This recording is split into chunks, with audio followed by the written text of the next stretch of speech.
სიზმარს ვხედა დედა ისევ სახლში მხდება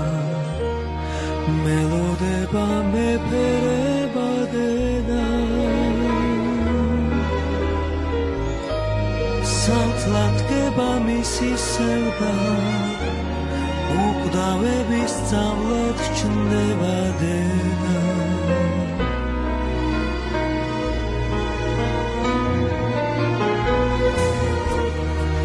რაუცნაურ სიზმარს ხედა გულში ისევ მიკრავს დედა ჩემთან ლაპარაკი უნდა ისევ ჩემთან ყოფნა